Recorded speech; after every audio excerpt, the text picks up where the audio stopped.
Fala pessoal, tudo bem? Sejam bem-vindos aqui ao meu canal e vocês vão assistir agora mais um episódio do nosso podcast Arquivos de Psicologia. Para quem não se lembra, né? Esse foi o nome que a gente escolheu porque esse é um podcast dedicado a conversar com psicólogos e pesquisadores da área e de áreas afins sobre temas que são do interesse, né, de quem gosta de psicologia. Então, se você gosta de psicologia, se você quer aprender mais sobre esse assunto, fica aqui com a gente. Quem vai fazer essa entrevista comigo é a doutora Camila, que está aqui junto. A Camila, vocês já sabem também, ela é a coordenadora do nosso programa de pós-graduação aqui do Instituto de Psicologia e Logoterapia. E hoje a nossa convidada é a doutora, quase doutora, né, já, Érica Nakano, psicóloga. E ela vai falar sobre várias coisas aqui, vamos conversar sobre as pesquisas dela, vamos falar sobre a vida acadêmica. E eu vou pedir para a Érica começar se apresentando. Né? Fala um pouquinho da sua vida acadêmica, você tem uma história para lá de curiosa. A Érica é uma das poucas pessoas que eu conheço que fala japonês, porque ela teve ali uma experiência de viver no Japão. Ela é casada com o Kazu, que ela importou diretamente do Japão, mãe da Sofia, que é uma menina linda também. E ela está aqui com a gente, né? Porque ela vai gravar um módulo do MBA. Mas antes a gente tem essa conversa aqui para todo mundo que não faz os nossos cursos, que não acompanha, mas que também pode aprender muita coisa aqui através desse podcast. Fala um pouquinho da sua trajetória. Como é que a psicologia entrou na sua vida? Antes da psicologia teve outra área, né, que você estudou. Conta um pouquinho sobre isso pra gente, Érica. Uma alegria estar aqui com você, Alberto, Camila, amigos de longa data, né? É verdade, eu atualmente sou psicóloga, apesar de a minha atividade principal não ser a clínica, né? Eu sou uma pesquisadora, a gente vai poder conversar um pouco mais sobre isso. Mas você já adiantou, Alberto, eu sou casada com o Kazu, um japonês importado do Japão, né? Mãe da Sofia. E a minha primeira formação, ela foi em missiologia, né? Para quem não conhece, é um ramo da teologia, né? Eu não sou teóloga. Isso é uma pergunta que as pessoas me fazem bastante, né? A missiologia, ela é um ramo, eu vou arriscar dizer assim, um ramo mais prático. Uma teologia aplicada, mais do que qualquer outra coisa, né? Sim. Então eu fui missionária de tempo integral por 10 anos, fiz um curso por 4 anos, né? E no último ano da missiologia, eu iniciei, lá onde eu estudava em Florianópolis, a faculdade de psicologia, né? Então, meu último ano de missiologia foi feito com o primeiro ano de psicologia, né? E depois eu precisei transferir para ir para a minha cidade, não é a minha cidade natal, mas é o lugar que a minha família mora, que eu fui desde pequena, que eu considero uma cidade de origem, né? É Presidente Prudente. Ali eu terminei o curso de psicologia, né? E onde que entrou a sua experiência em campo missionário, propriamente dito? Porque você, como alguém que estudava, né, missiologia e missões, foi também trabalhar com isso e foi, assim, numa experiência, vamos dizer, nível hard, né? Porque para um lugar onde a cultura totalmente diferente, onde a religiosidade desse lugar totalmente diferente. Fala um pouquinho dessa sua experiência como missionária de campo mesmo. Tá. Isso é algo interessante, né? Que faz parte da minha formação de vida, né? Nos anos que eu estava lá no seminário, eu fazia um estágio numa organização, numa ONG, que existe até hoje, ela completou recém 20 anos, que é uma ONG que trabalha com pacientes terminais de AIDS, HIV e dependentes químicos, né? E eu cheguei nesse lugar, eu conheci os líderes dessa ONG, né?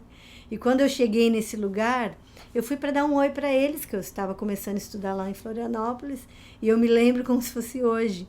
A missionária, a líder dessa ONG, ela, né, a gente nos cumprimentamos e ela falou assim: puxa, tem uma série de papéis, tem uma pilha de papéis ali para organizar. Você não daria uma mãozinha para nós? E eu falei, bom, Eu particularmente gosto muito dessa parte de organizações, essa parte. E a partir disso, eles me convidaram se eu não queria fazer o estágio lá nessa ONG. Só que eu nunca tive, não sei se a gente pode dizer afinidade, dom para trabalho em hospital. Eu tenho até hoje muita dificuldade com essa área da saúde de hospitais e tudo mais. Então eu fiquei meio que a pessoa do administrativo, né? E a motorista, porque eles tinham uma Kombi, né? Que eu levava eles para as visitas no hospital e também para levar famílias, para visitar pacientes em casas de recuperação, ou até mesmo para levar pessoas, né? Para serem internados em centros de recuperação. Por conta dessa minha atuação, eu tenho um irmão que morou por 18 anos no Japão, né? E em uma dessas idas, essa pessoa, essa missionária, ela tinha um livro escrito, e esse livro chegou até o Japão, e eles convidaram ela para ir passar um tempo lá. Por conta dessa ida, dessa viagem missionária para outro país, né?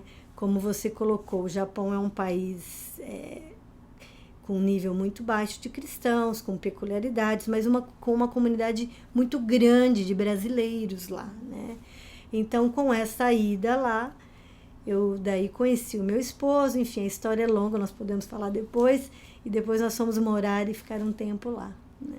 É legal o que você está falando, porque as pessoas elas não têm ideia, né, de que quando a gente vê um psicólogo, uma psicóloga, um pesquisador, todo mundo acha que a vida sempre foi isso.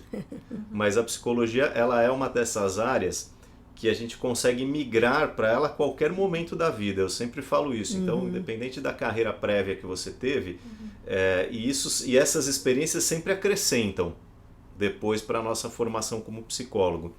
E uma outra coisa interessante que você colocou e que eu acho que é importante, a gente vive em um tempo aí que, infelizmente, a noção do que é o cristianismo, ela tem sido usada de formas cada vez mais espúrias, né? Formas políticas, formas de manipulação. E as pessoas acham que ser missionário é você ir lá e ficar convencendo os outros a terem a mesma fé que você. E não necessariamente, né? Tem os missionários que são desse jeito, mas muitos missionários, como foi o seu caso, eles vão para outros lugares para fazer o bem para os outros, para ajudar de alguma forma. É quase que o equivalente ao que muita gente chama de voluntariado, vamos dizer assim. Sim. Dá pra gente dizer isso, não dá? Sim, sim, sim.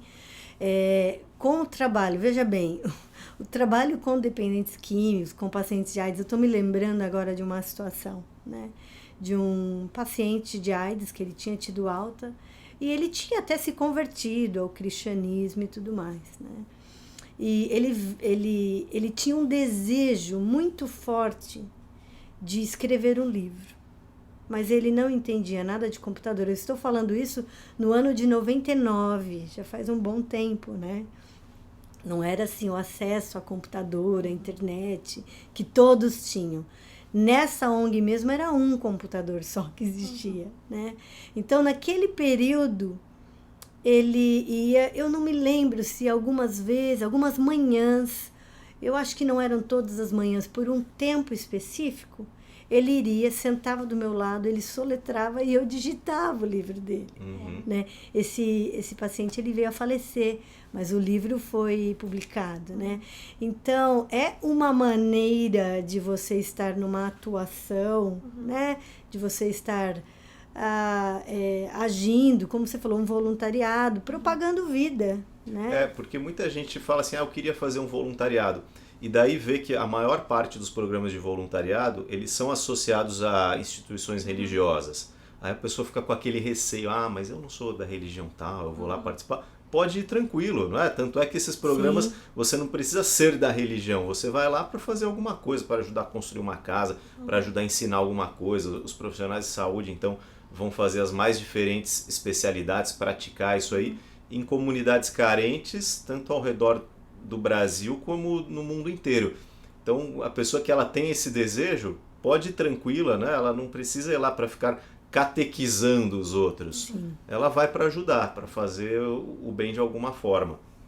até no trabalho de situações emergenciais, né, Érica? Sim, Que é uma coisa que você faz bastante, que eu acho muito legal. Sim.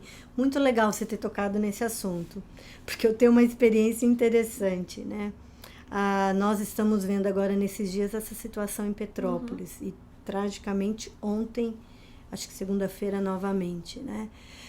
Eu faço parte eu sou voluntária, não é que eu sou membro de uma ONG, de uma organização que trabalha com desastres e catástrofes naturais, né? Então, assim que eu estava retornando do Japão, depois de estar um tempo lá, já casada, né? Chegando no Brasil, eu me recordo que a nossa mudança não tinha chego ainda, veio de container, né? Então, eu e meu esposo, nós não tínhamos a nossa filha, nós estávamos num apartamento bem vazio, eu trouxe uma mesa de camping enrolada na mala, 2 pratos, né? Enfim. E foi quando aconteceu, em janeiro de 2011, a primeira enchente na região serrana do Rio de Janeiro.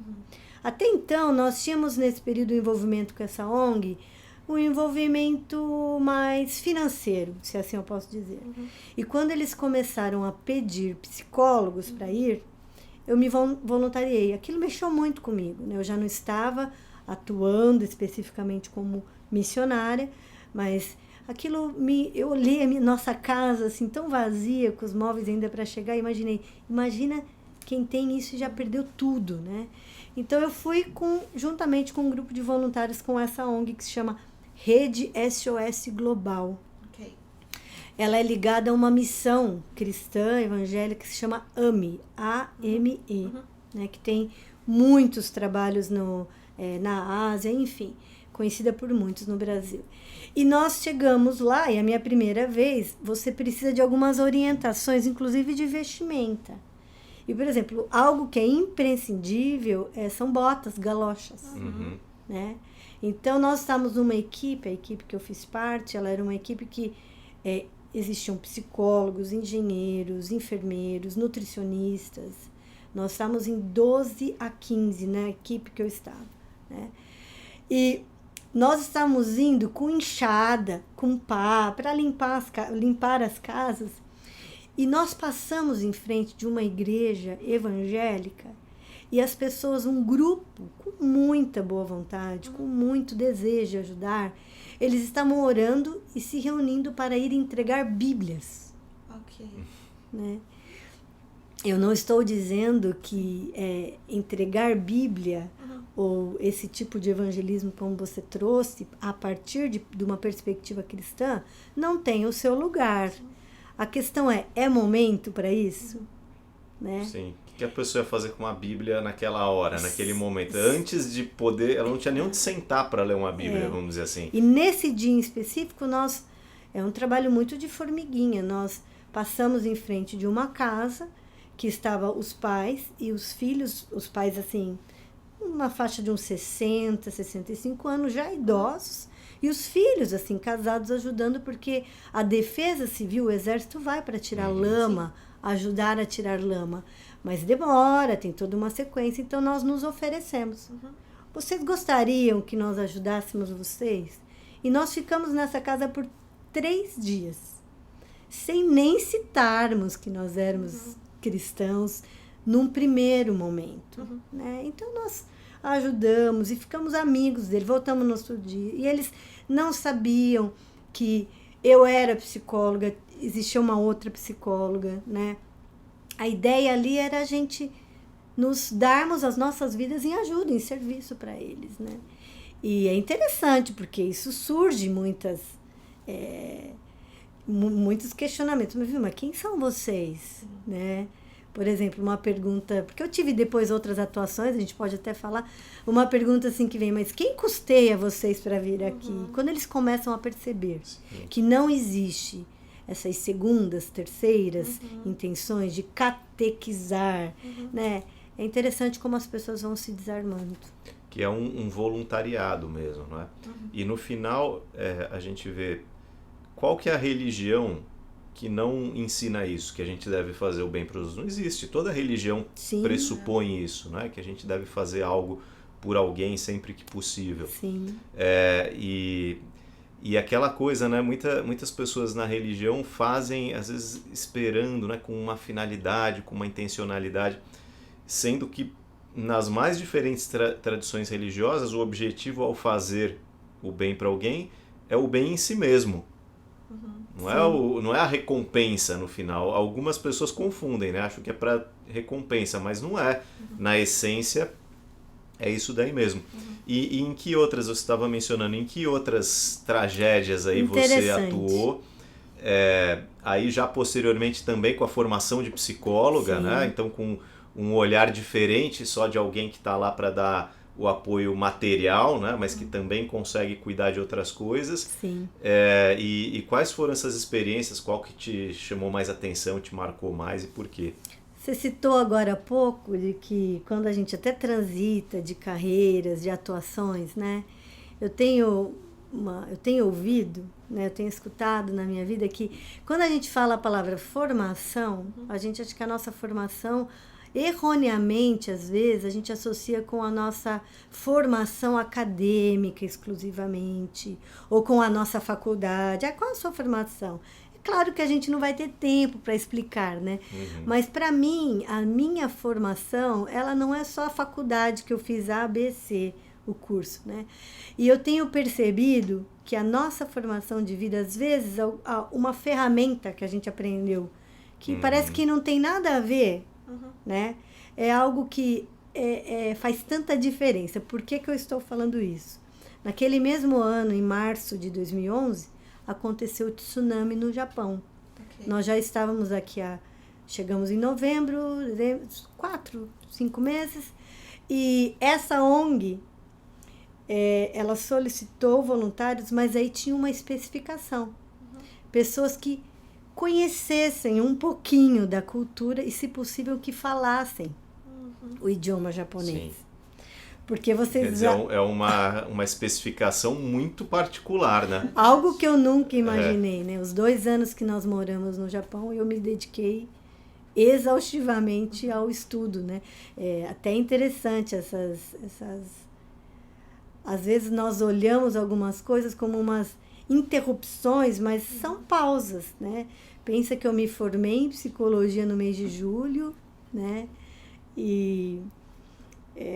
para minha surpresa, eu fui a melhor da turma, ganhei na formatura o diploma, mas aí mudamos para o Japão e eu fui estudar japonês em escolas com pré-universitários, muitos chineses, coreanos que gostariam de entrar em faculdade no Japão, eles fazem curso. Então, são cursos assim intensivos, aula diariamente da 1 às 5 da tarde. E isso é uma curiosidade do idioma japonês, né? Os chineses, eles leem os kanjis, os ideogramas, né? O idioma japonês, ele é composto por 3 alfabetos. Por um alfabeto que chama hiragana, o outro alfabeto que chama katakana e os kanjis, né?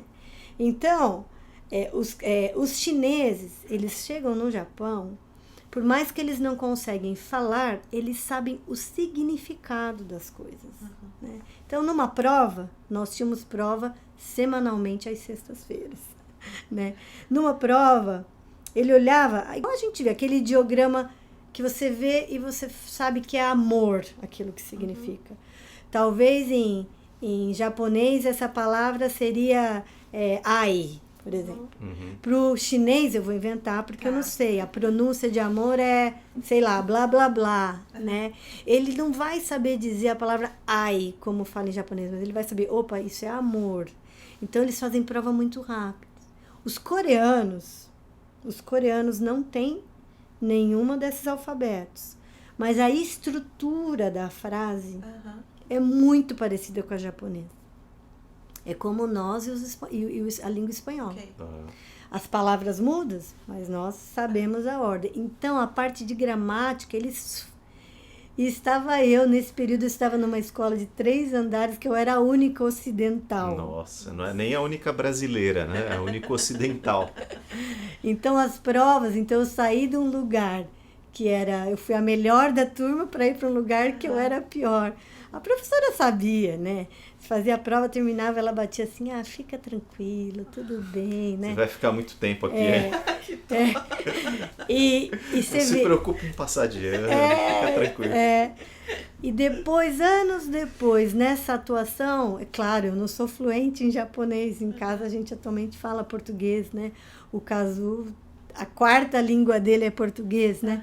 Então, mas para essa atuação como, né, no tsunami, era necessário a gente ter, no mínimo, uma sensibilidade da cultura, não dá para chegar chegando, né? Então, lá foi uma experiência muito interessante. Isso em Fukushima, não é? Que era a região. Sendai, nós fomos até Sendai, depois descemos a região de Fukushima. Fukushima ficou conhecido por conta da usina. Sim, que na época isso. teve... Mas o tsunami atingiu uma região muito maior. Muito maior, né? Eu vou falar um pouco sobre isso na nossa pós. Legal. Então... E as experiências vão se somando, né? E uma coisa que você aprendeu lá um dia que você fala, poxa, isso aqui, será que eu vou usar? Quando você menos percebe, se torna essencial, né, para o seu trabalho. Sim, depois eu fui... Aí eu dei uma pausa grande, a gente trabalhou um pouco como na parte de treinamento para socorristas, né? Eu me lembro, eu grávida no mês de maio de 2012, e a Sofia nasceu em junho, mas aquele feriado de 1º de maio, nós fomos uma equipe de psicólogos num treinamento que eles estavam tendo para aplicação de testes, porque tem que ter um perfil, né? A gente fala em fase 1, fase 2, fase 3, 4, 5, né? Essa fase inicial exige determinados tipos de recursos, até de personalidade mesmo, né? Não é para qualquer um, em outras palavras. Tanto né? é que essa ONG, eu não sei como eles estão atualmente, mas eles têm uma regra de que na medida do possível é no máximo 7 dias que você pode ficar nesse período inicial. Ok. Depois eu tive daí eu brinco que uma pausa grande por conta de filha pequena e tudo mais. Em Brumadinho eles me chamaram para ir junto com uma equipe, mas eu estava exatamente mudando de cidade e brinquei, não, eu estou precisando, a gente usa uma expressão, SOS, né? Então, SOS Japão, SOS Petrópolis, né? Então eu brinquei, eu preciso de um SOS aqui na minha cidade. E a última foi o ano passado, 2020, fevereiro, em Iconha, um município do Espírito Santo, né? Que eu estive, daí a filha já estava grande. A gente precisa montar toda uma logística por trás, né? Para poder se deslocar. E pro psicólogo que tem interesse nessa área e que gostaria de começar a atuar como voluntário, a participar, qual que é a dica que você dá? Olha, Alberto, Camila, é impressionante ao longo desses anos. Esse é um ramo da psicologia pouquíssimo ainda falado, divulgado, mas eu estou vendo uma crescente nisso, porque os desastres naturais, nós temos visto isso aqui no Brasil, né? Eles têm acontecido, né? Os CRPs, o próprio Conselho Federal de Psicologia, já existem cartilhas sobre isso. Vários CRPs têm cursos, né? Nós podemos tentar deixar depois, não sei se tem essa possibilidade, na descrição. Sim, dá para deixar na descrição aqui do vídeo o link. Sim, podemos deixar curso de divulgação, né? Eu não considero a minha atuação principal, mas tem pessoas que estão sendo mestrados, doutorados nisso, né?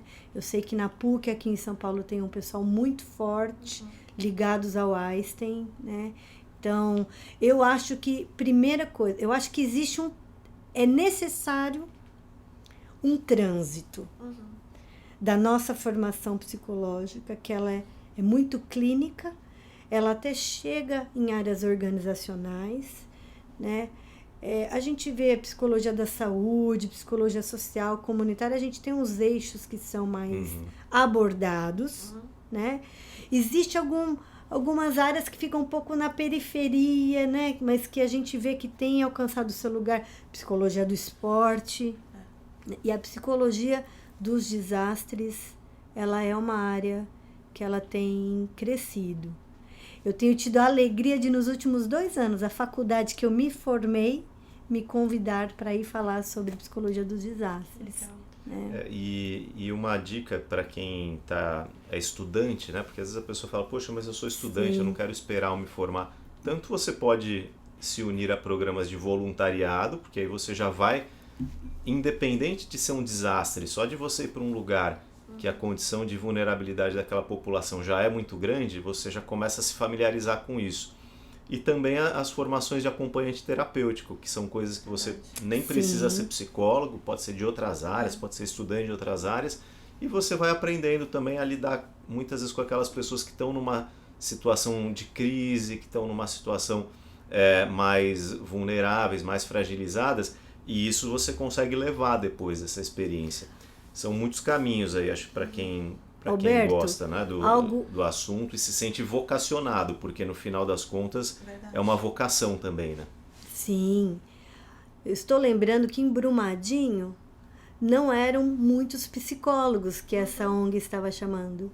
Eles acionaram, para a gente ver como isso cabe para qualquer profissão, eles acionaram uma equipe de veterinários, porque eles estavam com uma questão séria sanitária com animais lá. Então, realmente é um campo muito aberto. Eu falei psicologia dos desastres, mas isso tem uma abertura para qualquer profissão. Começamos falando aí dessa parte, né, da sua carreira, e você falou que migrou depois, né, para psicologia clínica também, mas que não é o seu foco principal. Você migrou para a área da pesquisa. Sim. Que assim que você voltou ao Brasil, se acertou, começou a procurar isso daí. A gente vai falar um pouco sobre isso agora, sobre vida acadêmica. E acho que não coincidentemente acabou caindo no estudo de estresse, burnout, quer dizer, situações que estão muito ligadas a isso também. Mas antes da gente falar da sua área de pesquisa propriamente dita, vamos falar um pouquinho dessa sua trajetória acadêmica. Eu mencionei aqui no começo que nós nos conhecemos lá na Universidade de São Paulo e muita gente, muitos estudantes e psicólogos têm esse desejo, assim, poxa, eu quero um dia seguir carreira acadêmica, quero fazer um mestrado. Conta um pouco da sua experiência, porque, na minha opinião, ela é bem atípica. Não é que você morava do lado da faculdade e falou, vou fazer um mestrado aqui. Uma série de dificuldades assim, mas você encarava cada uma delas. Então, conta um pouco desse desejo e como que ele começou a se concretizar. E o caminho, como que foi? Ai. É interessante a gente pensar que a nossa vida, as áreas da nossa vida, elas estão todas interligadas, né? Eu acho que isso é muito importante de ser dito. Então, nós retornamos para o Brasil, para morarmos aqui no Brasil. Eu e meu esposo, ele veio a trabalho para uma determinada cidade, X, e eu tive muita dificuldade nesse retorno para o meu próprio país, né? Eu estava, então, há 2 anos totalmente afastado da missiologia, da própria psicologia, imersa em cultura japonesa, em idioma japonês. E quando eu fiquei sabendo da cidade que nós viríamos, eu falei, eu preciso arrumar alguma coisa para eu fazer, né? E o desejo que eu tive foi em retornar aos estudos, né? Então, eu morava, naquele período, a 163 quilômetros da Universidade de São Paulo. Eu estava um pouco mais perto da Universidade de São Carlos. Então, eu pensei, eu sempre gostei muito da área acadêmica, da área do estudo, né, em si. E eu pensei, eu vou retornar ao estudo, eu vou voltar a estudar. Então, eu fiz contato. É interessante, a gente manda e-mail e parece que... quando a gente envia um e-mail para um professor, pedindo se nós podemos ser aluno especial, né? O que é o aluno especial? Aquele que vai se matricular na disciplina sem ser um aluno regular já do programa da pós. Ou até mesmo um aluno ouvinte. E aí não tem vínculo nenhum ali. Eu comecei como aluno ouvinte, Eu não vou nem ser aceita na Universidade de São Paulo, não vão nem me responder. Entrei no catálogo das disciplinas, né? E falei, olha, 2 me interessaram. Escolhi o mesmo dia, porque o meu deslocamento iria exigir, né, bastante. E mandei um e-mail, para minha surpresa, os 2 professores me responderam, não, você pode ser aluno ouvinte. E a gente sabe hoje, na Universidade de São Paulo, pelo menos no departamento, no Instituto de Psicologia, que foi onde eu tive o SIM, que alguns professores, eles não fazem distinção entre, na prática, de alunos ouvintes, alunos especiais e os alunos regulares. Sim. Então, você já tem que fazer todos os trabalhos, você já tem que chegar chegando, né? Você vai ser cobrado como um aluno regular do programa. Então, eu sempre brinquei que nós temos que, pelo menos na minha trajetória, eu caminhei nos corredores da Universidade de São Paulo antes de entrar, de fato, como uma aluna matriculada regular para o mestrado. Com isso, conheci o professor Dr. Esdras Vasconcelos, uma das minhas disciplinas. Aliás, todas as disciplinas que ele ministrava eram disciplinas muito do meu interesse, né? Comecei a formular um projeto de pesquisa, né? E daí veio todo o processo de seleção, que não foi fácil, né? É um processo de seleção que exige muita determinação e até Só de olhar o edital a gente desanima já. Né? Essa sensação, você olha o edital e fala, isso aqui eu não vou estar apto a isso aqui nunca. Agora, a gente esquece que nós vamos conviver com várias outras pessoas que estão no mesmo barco, né? Sim. E que a gente acaba, eu acabei encontrando uma grande rede de amigos, que uns às vezes estão alguns passos à frente, outros ainda, né, atrás. Então, foi assim que eu ingressei no mestrado. E é um clima pelo menos no departamento que a gente estuda lá, que é a psicologia social, eu acho que é um clima de muita cooperação. Verdade. Né? Por mais que na hora dos processos seletivos, né, tenham vagas limitadas, mas não é igual vestibular, né? Cursinho, que tá lá um olhando o outro como concorrente, competindo, é diferente. E você falou uma coisa, Érica, que eu acho muito importante para a pessoa que tem esse sonho, esse desejo, ela ter a consciência. É que normalmente a gente pensa nisso e fala, vou entrar no mestrado, como se esse fosse o primeiro passo. Mas tem vários passos que você pode dar antes até de um mestrado, antes você está inclusive preparado para fazer um mestrado. Entre eles ser um aluno ouvinte, você falou, né, ficar andando pelos corredores, ir na faculdade para ir na biblioteca, usar a biblioteca do lugar que você quer estudar, assistir um evento que tem ali de uma tarde, de um dia, porque você vai se familiarizando, você vai vendo que aquilo ali, olha, não é uma coisa assim do outro mundo, né? São pessoas normais como você que estão ali estudando. Eu acho que isso motiva, você fala, poxa, se o pessoal está fazendo aqui e conseguiu, acho que eu vou conseguir. Fora isso, você começa a pegar dicas, as pessoas vão te falando, olha, faz isso, faz aquilo, eu fiz desse jeito, eu fiz daquele outro.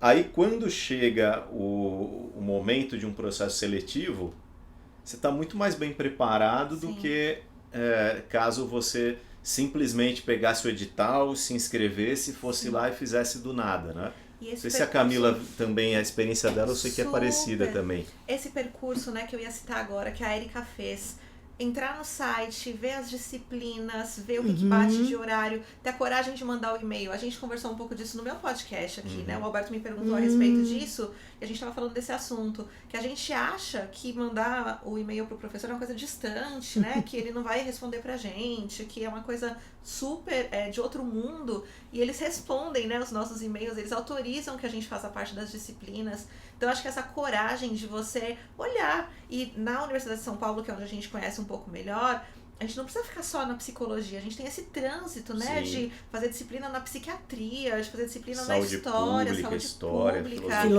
filosofia. acho que a gente aqui fez um pouco isso, né? Transitou, sei lá, na faculdade de filosofia, Medicina. antropologia, medicina, vários outros contextos. E isso é muito importante, né? Para que você vá se familiarizando mesmo com o que está acontecendo ali e minimamente fazer o que você fez, mandar um e-mail e ver o que acontece. Precisa ter disso, essa cara né? de pau, um pouco dessa cara de pau. E ela que faz a diferença. E o mais legal é que as pessoas respondem, né? Super! Para mim, a experiência mais marcante que eu tive disso daí foi do professor Pargament, que a gente estava falando sobre ele agora há pouco.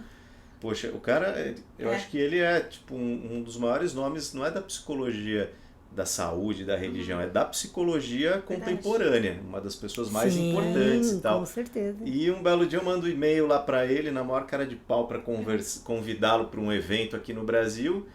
E a minha surpresa é que não somente ele responde sim, né? Ele responde, como ele responde sim, eu vou. Sim. Vocês estão me convidando, eu vou. Aí depois é outro lado da história, tá? Como é que a gente faz agora, né, para trazer? Mas a gente vai aprendendo, assim, porque o ambiente acadêmico, a gente percebe rapidinho que ninguém pesquisa e cresce sozinho. Então, existe um clima de cooperação. E você tinha essa questão da distância. Sim. Então, você vinha para São Paulo, quer dizer, às vezes a pessoa fala, mas eu não moro em São Paulo, como é que eu vou estudar na USP? E tinha gente que vinha de mais longe ainda, Nossa, né? eu estou me recordando de uma disciplina que eu fiz que tinha uma professora que ela vinha do interior de Tocantins. Sim, eu me lembro. Você não me lembro, vocês participavam com ela? E ela dizia que ela dava aula numa universidade, eu não me lembro se estadual. Uma federal, com bastante índios e tudo mais. Ela dizia que tinha. Você também estava? Ela se deslocava de lá até a capital de Tocantins, Brasília, Guarulhos e depois ela. Mas o mais interessante, né, que não é para assustar as pessoas, que ela dizia que a parte mais estressante era de Guarulhos até a universidade. Por causa do trânsito, né, que ela dizia. Eu vi várias histórias dessas. Tinha um colega que ele vinha de Juiz de Fora, passava a noite no ônibus, chegava, estudava. São os sacrifícios que a pessoa faz, mas que mostram pra gente que é possível. E hoje em dia ainda algumas disciplinas já são online, então até a coisa fica mais... as reuniões de orientação, boa parte delas são online hoje em dia, então tá mais fácil até do que era. E como se não bastasse, né, a distância, você ainda resolveu ter uma filha, né, nesse meio tempo. Como é que foi isso daí? Ser assim, mãe, se tornar mãe e ao mesmo tempo estar lá investindo, correndo atrás da carreira. Tem gente que acha que tem que abrir mão, né, da carreira e dos sonhos por conta da maternidade. Boa parte das pessoas que assistem aqui são mulheres também. Fala um pouquinho dessa sua experiência. Esse foi muito interessante. Nós temos fotos, né, Camila? Retratos, né? Nós voltamos para o Brasil e nós tínhamos o desejo de né, já estávamos há alguns anos casados, de termos um filho, né, engravidar. E aconteceu, né? Eu entrei no mestrado e nós engravidamos, né? E o máximo que eu pude ir, que a barriga dava conta, né? Porque a gente vai afastando um pouquinho o banco, né? A barriga conforme vai crescendo. Mas tem uma hora que não dá para afastar muito porque o pé não alcança, né? E daí eu lembro que eu fui naquele semestre 2012 até meados do mês de maio. E a Sofia nasceu início de junho. Depois tem o segundo semestre, né?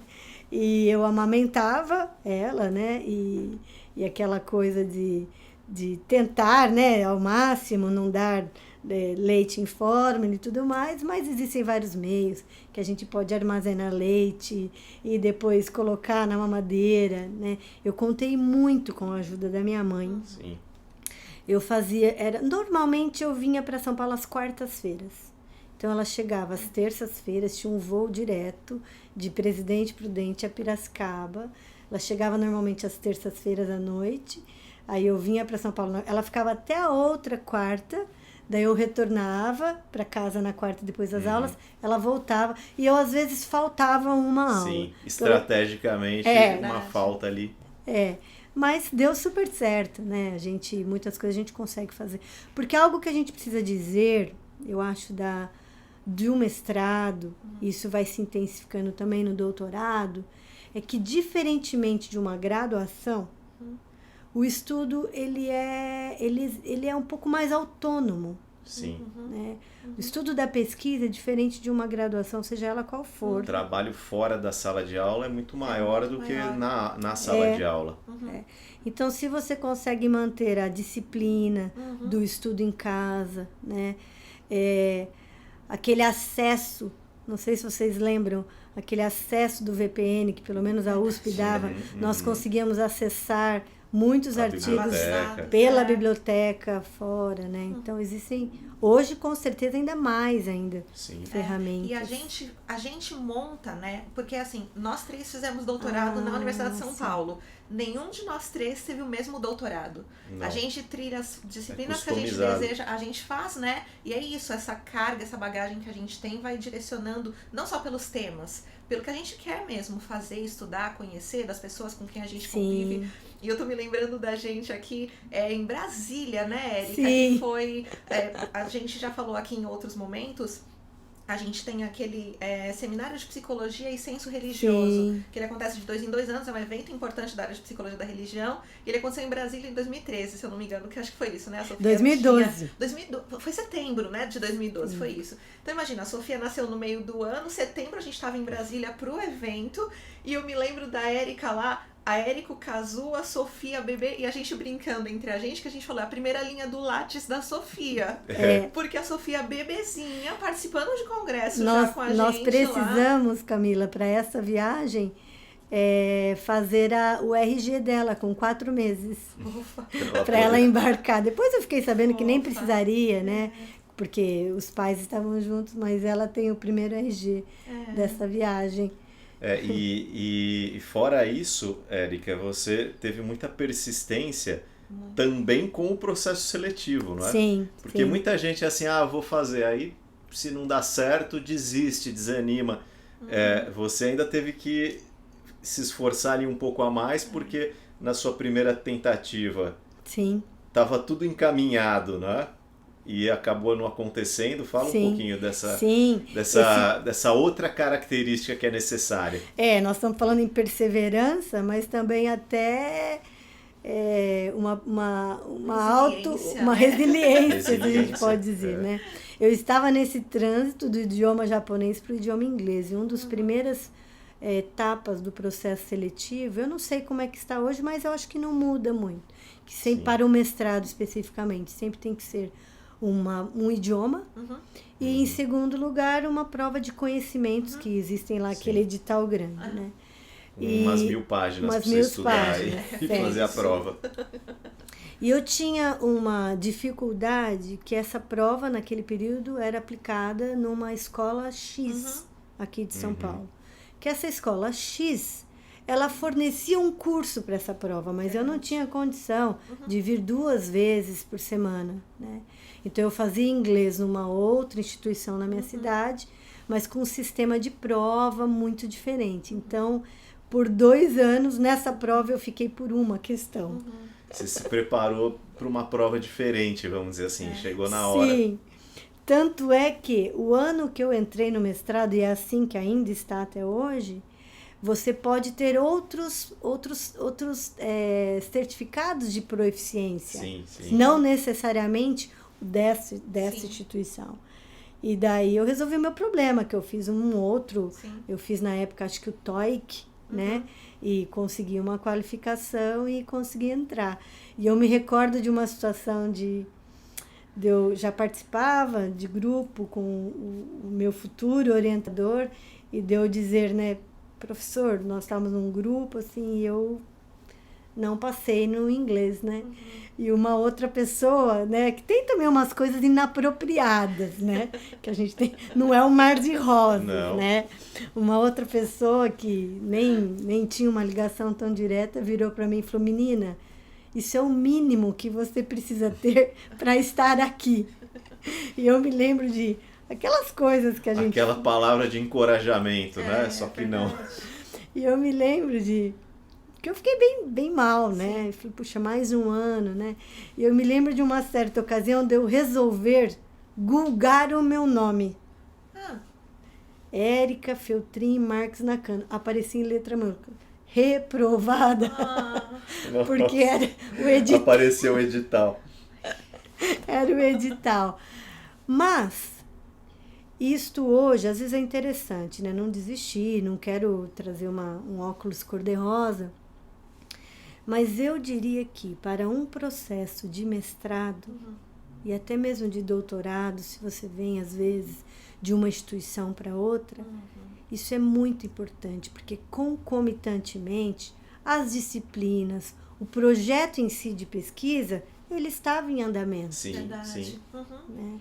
Então tem também um outro lado muito positivo, que eu diria assim, que quando eu entrei mais madura, academicamente falando. Você vai fazendo uma adaptação. Ainda mais para quem, por exemplo, como foi o meu caso, eu nunca fiz iniciação científica. Sim. Esse período que eu fiquei antes de entrar ali, convivendo e tal, foi fundamental para isso. E é importantíssimo dizer, porque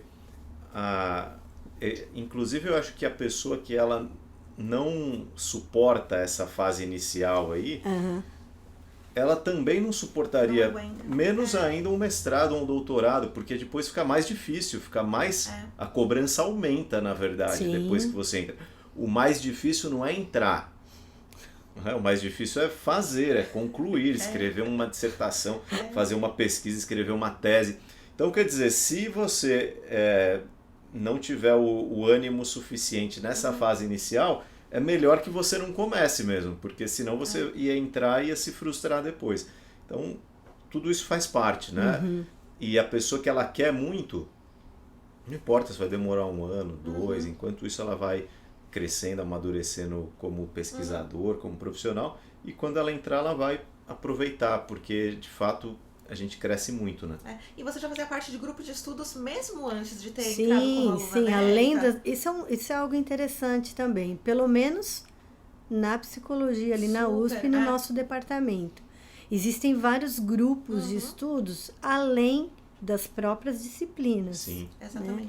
E esses grupos de estudos, eles são fundamentais. Quando eu me lembro, a Camila era líder, ela iniciou junto com uma outra amiga, né? O grupo de estudos em psicologia da religião. Isso. Sim. Né? Devido ao próprio meu tema de pesquisa, a psicologia da religião era um tema, eu diria assim, apesar de estresse, burnout, serem algumas teorias mais centrais, mas a psicologia da religião trazia para mim temas que eram muito relevantes dentro da minha temática principal. E às vezes não tinha uma disciplina, até tinha num semestre, mas não abordaria tantas... O início da inserção nesse grupo de estudo foi fundamental. Né? Sim, o grupo existe ainda, né, Camila? Existe. Eu não estou mais na coordenação, mas a Mônica continua na coordenação, a Raquel está por lá, que também é nossa professora do MBA, aliás. Sim, sim. Mas inclusive tem, não só agora, né, Alberto, até dando uma informação para o pessoal que tem interesse nisso, o Interpsi, que é o laboratório que é um guarda-chuva, né? Ele tem vários grupos de estudo, não só em psicologia da religião, e semestralmente alguns são abertos para participação do público, outros não, a depender de como está caminhando, né? Se tem Das mais diferentes áreas, não é nem apenas para psicólogos. Se o pessoal tiver interesse. Ontem eu conversei, a gente foi lá para o laboratório, né, de Isso. psicologia da religião, que é um outro grupo, e lá o professor Wellington falou que atualmente são 7 grupos dentro. Então, só para o pessoal ter uma ideia, dentro de um departamento específico, né, de uma universidade, 7 grupos. E eu sei que outras áreas, que não a psicologia da religião, mas outras áreas como a comportamental, a psicanálise, também tem assim vários. Sim. Então, o que não falta são opções. Só que tem que ser um pouco cara de pau e persistente para começar. Depois que começou, aí é só se esforçar, porque é um processo natural. Você falou um pouco das suas áreas de interesse, né? Sim. Aí finalmente você fez seu projeto, entrou no mestrado, e isso está totalmente ligado ao que você está ensinando aqui pra gente no nosso programa, que você foi estudar estresse, burnout. De onde surgiu o interesse por esses assuntos? E fala um pouco da sua pesquisa especificamente. Sim. Bom, essa foi uma das disciplinas, a primeira disciplina que eu fui cursar. com o professor Esdras Vasconcelos, primeiro semestre de 2011, e eu comecei a ficar encantada com a teoria do estresse, os desdobramentos, né? E paralelo a isso, ou concomitantemente a isso, até pela minha história da formação, dentro da própria missiologia, convivência com líderes religiosos, né? Eu comecei a ter o desejo, a vontade de verificar a síndrome do burnout em líderes religiosos. Eu me lembro da primeira conversa inicial com o professor Esdras sobre isso, e ele me ouviu até o final, né? Professor, eu estou pensando em desenvolver um projeto com burnout em líderes religiosos. E ele virou para mim e falou assim, você sabe que este é um tema que literalmente é um tema que queima, né? Ele disse, que pega fogo, né? Isso foi em 2011, né? Já que a ideia do início do projeto E não tinha muita gente estudando esse assunto na época, né? Não tinha. Naquele período que estava um pouquinho mais, porque a gente sabe que os estudos de burnout, eles começaram na grande maioria com o pessoal da enfermagem, com enfermeiros, né? E os estudos foram tendo desdobramentos para outras áreas. Então já se falava do burnout em médicos. Eu me lembro que naquele período que estava bem alta era burnout em psicólogos, porque começa o tema professores também foi um dos primeiros grupos. Verdade, Alberto, bem lembrado. Professores. Ele começou a ter uma conotação de uma síndrome em profissões da ajuda. Eu falei, opa, isso tem muito a ver com líderes religiosos, né? Então, ele falou, você sabe que esse tema é fogueira. A palavra que ele utilizou foi fogueira. Porque o verbo burnout vem de queimar-se. Né? Queimar-se, né? Então, ele falou literalmente, né? Tanto o tema em si, quanto estudar esse tema com essa população, com essa amostra. Antes da gente voltar para você falar um pouco dos resultados da sua pesquisa, vamos falar um pouquinho do estado da arte aí, do tema atual, que é uma coisa que você continuou pesquisando e que se tornou um tema muito mais conhecido, é um tema, entre aspas, da moda, né? Até hoje em dia, se falar sobre burnout. E se chegou à compreensão que está em todos os lugares. Sim. Né? Recentemente foi finalmente colocado ali, oficializado, não é, como uma doença laboral. Então fala um pouquinho do estado atual, não é, do estudo e da pesquisa nessa área. Você continua lá com o Dr. Esdras, né, abrindo um pequeno parênteses aqui, para quem não o conhece ainda, tem vídeos com ele aqui no nosso canal. Ele participou de uma aula muito interessante aqui há um pouco mais de um ano atrás e que é um dos grandes nomes da psicologia no Brasil, com certeza. E nessa área, eu não tenho a menor dúvida que ele é um dos maiores especialistas no Brasil e no mundo. Então, qualquer um que vai estudar isso acaba se encontrando de alguma forma com uma aula, um curso, um texto dele. Então, você está muito bem preparada nisso. Fala um pouco do que se diz sobre burnout hoje em dia. Tá, e pegando esse gancho do professor, né, o nosso laboratório lá, né, o nosso grupo de estudos, né, nós temos uma visão um pouco diferente do que se diz sobre burnout. Eu vou explicar. Na nossa visão, burnout, como é dito por aí, caiu na boca do povo, né, ele é um conceito que ele precisa ser purificado, né? Muitas pessoas falam burnout, mas sem entender o que de fato é essa síndrome, né? Por que eu estou falando isso? Porque na maioria das reportagens que a gente pega, até mesmo às vezes em livros escritos, o burnout ele é quase que tido como um sinônimo de um cansaço, de uma exaustão. E a gente sabe que a síndrome em si, ela tem 3 dimensões. E uma das dimensões não é nem só o cansaço, é uma exaustão emocional. Mas isso é só parte da história, né? Parte da história, exatamente. Por quê? Porque além da dimensão dessa exaustão emocional, né, precisa existir outras 2 dimensões, que é uma despersonalização, né? Alguns também denominam essa segunda dimensão como cinismo. É uma dimensão que, se a dimensão da exaustão emocional, a gente lida como uma dimensão individual, a da despersonalização, ela é a dimensão interpessoal da síndrome. Então, não basta estar exausto. Como é que está a dimensão interpessoal? E, por fim, a gente fala na terceira dimensão de uma baixa realização profissional, que daí aqui é a dimensão laboral. Né?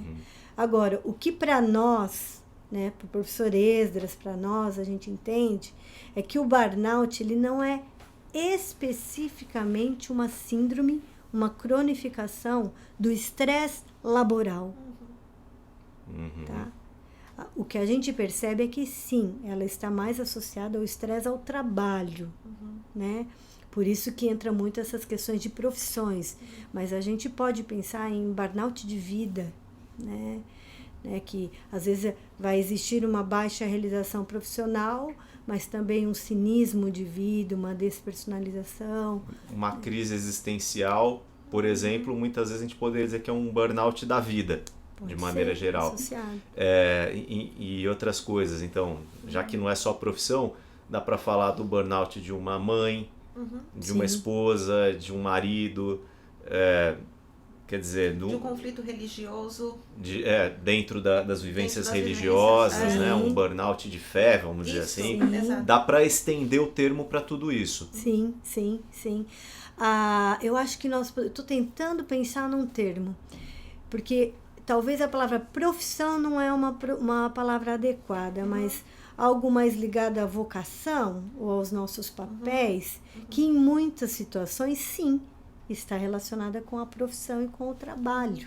E que as 3 dimensões podem se apresentar também, sim. Independente daquilo ser um trabalho propriamente dito, uma profissão que a pessoa faz no dia a dia. Sim. Então, eu acho que eu diria que o burnout ele é algo a mais do que uma exaustão emocional. A Cristina Maslach, que é a mãe da teoria do burnout, né, ela mesma já tem estudos mais recentes que ela aponta até em 5 tipos ela fala em perfis. Então, utilizando exatamente essas 3 dimensões. Então, pode haver o indivíduo que ele tem uma alta exaustão emocional, mas ele não tem o cinismo, ele não tem a despersonalização e ele está bem no trabalho ainda. Esse não é uma pessoa que está com burnout, é uma pessoa que está cansada. Só precisa de férias. É diferente. O tratamento é outra, a tratativa é outra. Sim. Pode existir uma pessoa que ela não está com uma alta exaustão, não está com alto cinismo, mas está com uma baixa realização do trabalho profissional. Ela chama de desenganjados. Você entende? Então, acho que é muito interessante. Então, por isso que eu usei a palavra purificar, né? Esse Porque termo. senão se faz o diagnóstico errado. Né? E aí consequentemente, a prescrição, né? A condução do processo psicoterapêutico vai ser errado. Em cima do que você falou, né? Às vezes a pessoa ela só está na carreira errada. Sim. Ela não precisa tratar burnout, ela precisa fazer um processo de transição de carreira. Às vezes ela só está cansada, o resto está tudo certo, mas ela não tira férias, por exemplo, ou ela não tem folgas regulares, então ela precisa aprender a administrar o tempo, a energia que ela coloca no trabalho, dividir com outras coisas e pronto, a questão vai ser resolvida. Porque o burnout ele vai muito além, ele é um quadro que não pode ser banalizado, não pode se dizer que tudo é burnout, porque não é no final das contas. Eu gosto, Alberto, de uma capa de um livro, que por mais que seja um livro religioso, ele não é um livro muito conhecido, mas a capa desse livro é um palito de fósforo com a cabeça, não sei se vocês já viram, a cabeça do palito de fósforo é a simulação de um rosto humano. Então, quando eu olho essa imagem, ela para mim, ela de fato retrata o burnout. Se a gente pega um palito de fósforo, que ele já foi aceso e apagou, se a gente pegar ele de novo, a gente pode, assim, ficar inúmeras vezes tentando passar ele de novo na caixa para acender, ele não vai acender. Ele pode sim acender se a gente colocar ele no fogo de novo, mas ele teve um desgaste que ele não vai reacender, né? Então, acho que o burnout é algo muito além do que às vezes a gente está vendo por aí. Muito legal. E você foi estudar, né, o burnout numa pesquisa muito específica, assim. Fala um pouquinho da sua pesquisa, como que você fez para pesquisar e dos resultados que você chegou. Eu pesquisei pastores e pastoras de uma denominação específica, presbiteriana independente do Brasil, né? A minha amostra foram 10 pastoras e 10 pastores. É uma denominação que aceita o pastorado feminino. Então, isso foi muito interessante, que eu queria verificar, a princípio, seria assim, verificar quem tem ou quem não tem burnout. Mas aquele período, aliás, é uma outra questão da pesquisa, do caminho da pesquisa em si. Nós temos que ter uma certa flexibilidade na pesquisa, né? A gente não traça uma linha lá e chega lá reto, né? E a gente tem que fazer adequações, até mesmo com instrumentos que nós vamos utilizar e tudo mais, né? E naquele período, o inventário, que é inclusive o MBA, que é um inventário, que é o Burnout MBI, perdão. Estou com MBA aqui na cabeça. Ele não estava podendo ser utilizado no Brasil, né?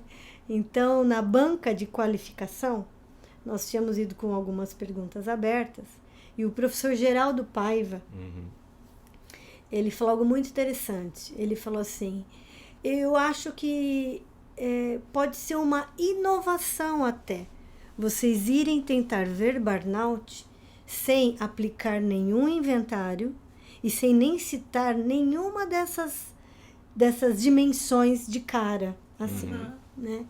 Então, a ideia era nós verificarmos, o objetivo principal era verificar se apareceria burnout nos discursos dos pastores e das pastoras. E depois, alguns objetivos secundários, verificar se haveria diferença nas questões de gêneros, pastores e pastoras, se haveria diferença na questão do tempo do trabalho, nós dividimos em algumas faixas, né, anos de ministério, né, tempo de profissão. De carreira, assim, propriamente dito. O papel, se ele era um pastor titular, que nessa denominação tem, que aqueles seniors dentro de uma equipe, ou se ele era auxiliar, né?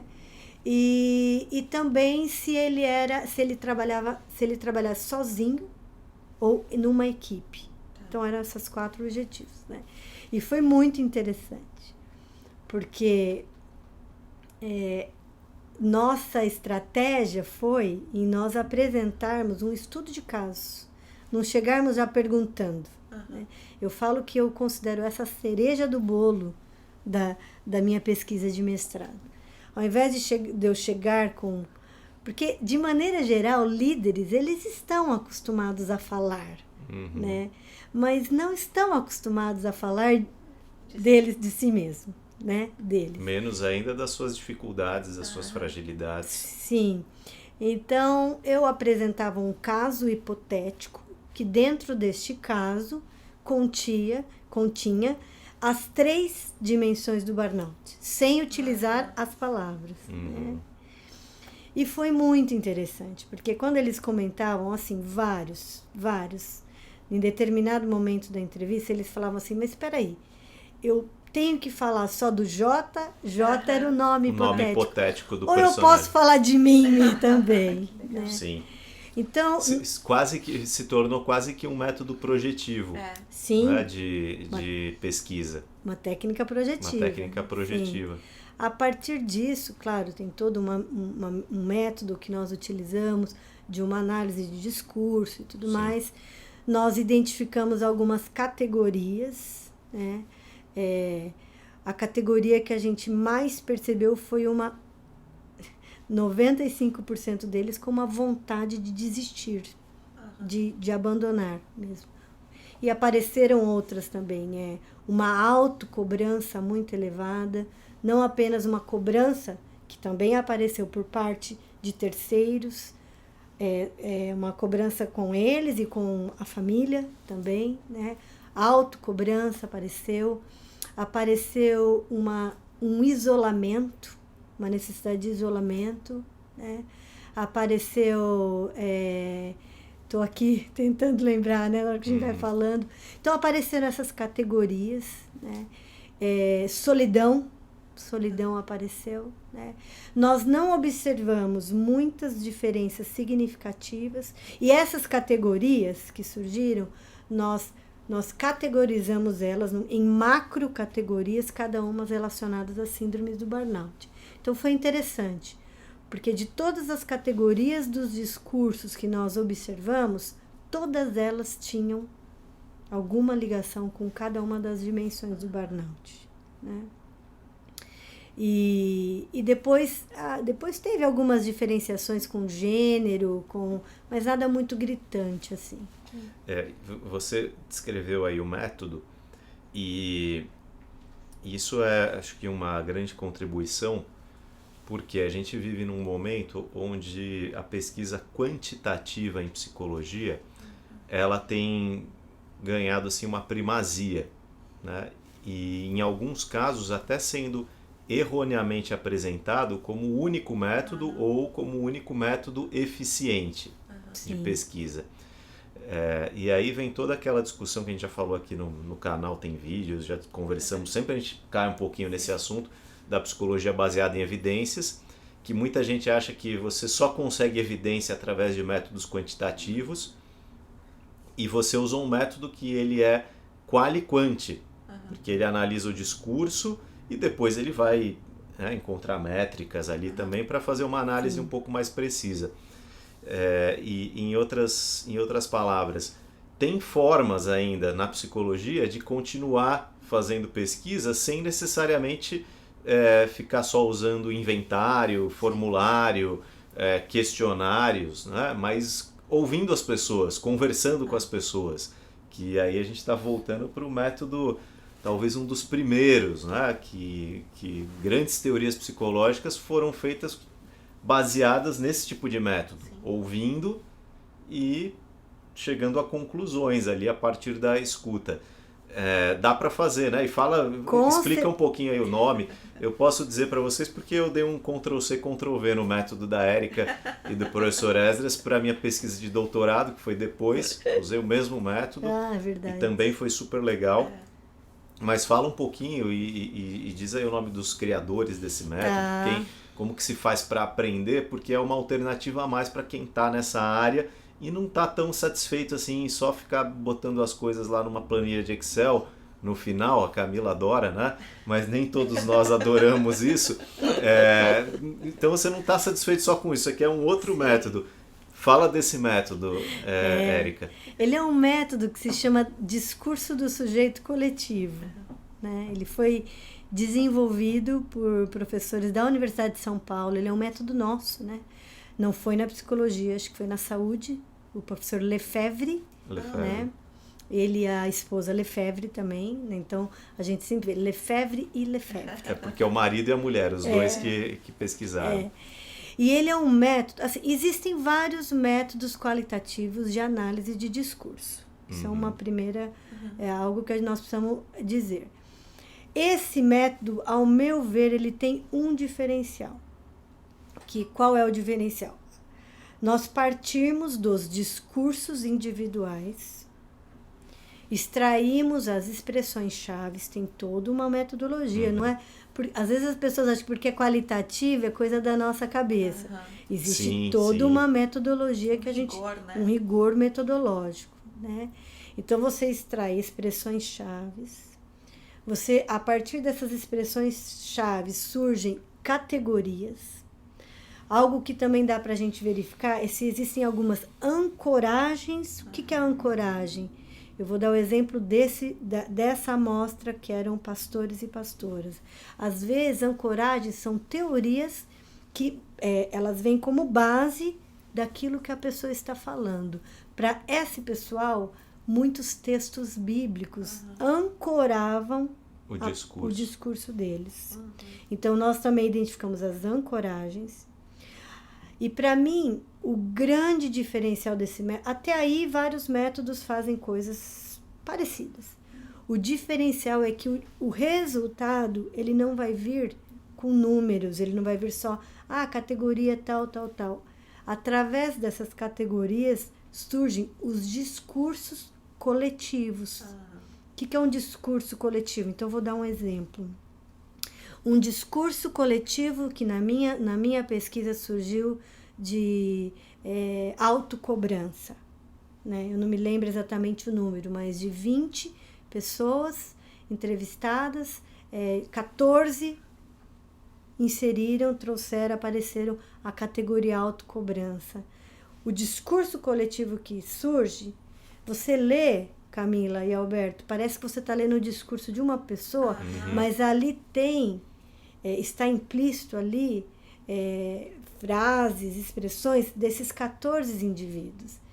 E eu falo assim, isso é muito bom. Por outro lado, eu preciso dizer algo. Os resultados em formato de discursos, ele traz uma densidade. É difícil, né, de analisar. A transcrição, tudo isso daí é um método que exige muito da gente. Sim, porque quando você lê aquele discurso, para quem talvez não se atentou ao método, parece que você está lendo o discurso de uma pessoa. Mas quando você lê um discurso carregado de sofrimento, né, de dor, e você vê que ali é um discurso coletivo, tem algo ali de uma coletividade, você fala, opa, isso não é de um indivíduo, isso é dessa amostra. Né? E claro que métodos qualitativos não permitem para a gente inferências para uma população maior, mas mesmo assim você pensa e fala, será que isso também não é um discurso que representa muitos outros líderes sobre esse tema específico? Sim. Né? Sim. Acho que essas pesquisas, né, com os diferentes grupos profissionais, eles, de maneira direta, trazem uma resposta ali daquele grupo, só que eles trazem muito mais do que isso, né? Porque a gente começa a perceber que em diferentes profissões, em diferentes categorias, as condições acabam, e as condições que adoecem acabam sendo muito parecidas, né? Muda a roupagem, mas a essência é a mesma. Sim. Eu apontaria mais duas questões em relação ao método. Né? Além dessa densidade, né?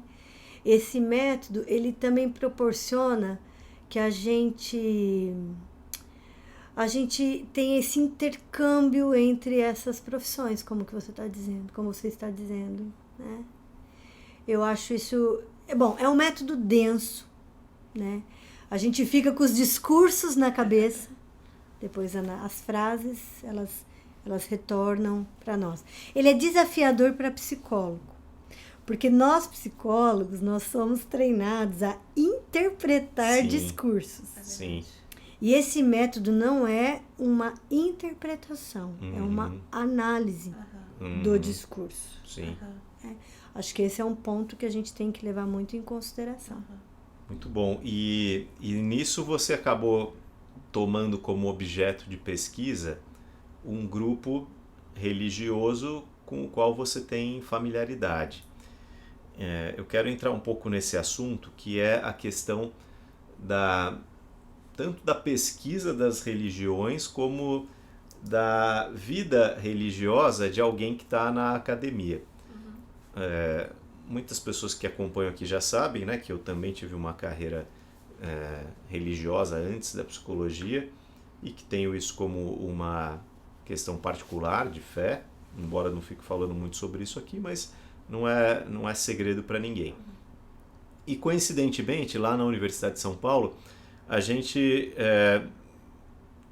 começou a identificar algumas pessoas que tinham esse mesmo background assim, de fé. Não da mesma religião específica, da mesma denominação, mas com os mesmos princípios religiosos e tal, coisas associadas.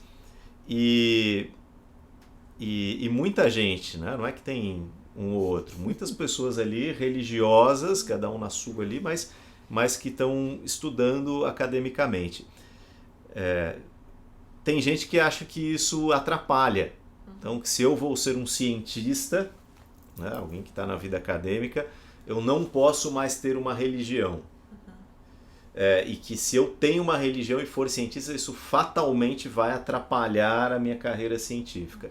Mais do que isso, falando especificamente da psicologia, se eu sou religioso, eu não posso ser psicólogo, e menos ainda um pesquisador em psicologia.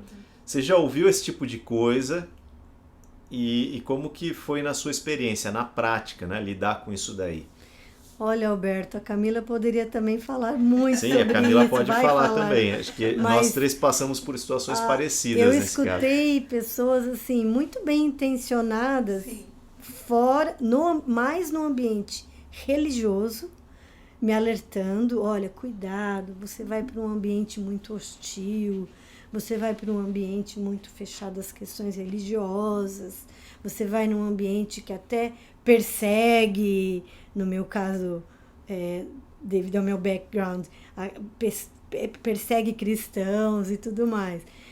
Quando eu cheguei lá, eu falei, não é nada disso, né? Aliás, nós convivemos, eu tenho pensado aqui, né?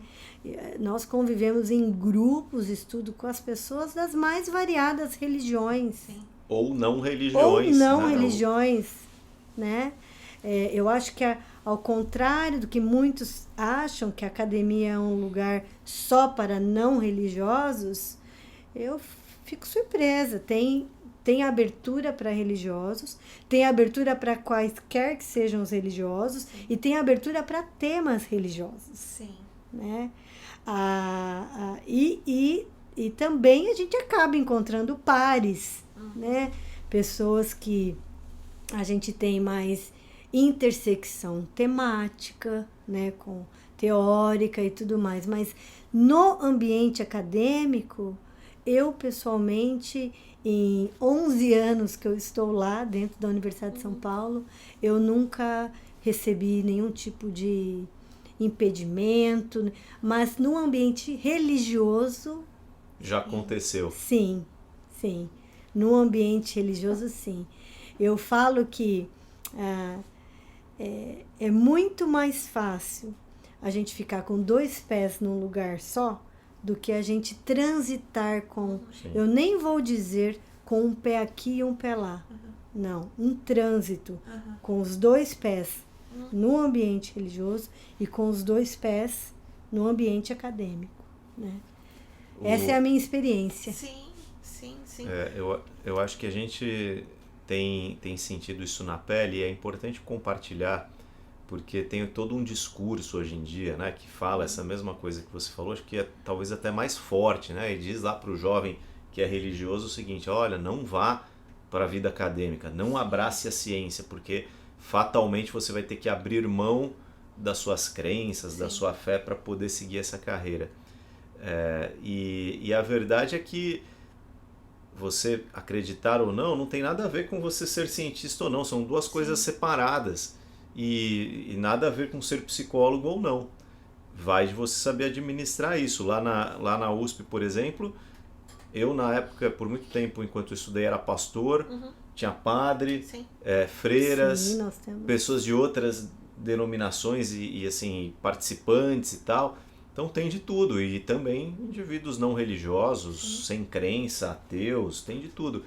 E o clima de diálogo, acho que é o que é mais legal, mais enriquecedor. A Camila, como é a sua experiência aí com isso? Eu tô lembrando dessa conversa aqui, do que a gente estava conversando no início aqui com a Érica, porque essa mesma postura, que é essa postura de você dizer assim, eu não posso, né, me misturar, não posso virar cientista, não posso fazer pesquisa, infelizmente, e às vezes a gente percebe isso bem por parte dos religiosos mesmo, né, é a postura que a gente percebe na clínica. Então é a mesma postura de dizer assim, já que sou religioso, não posso fazer psicologia ciência.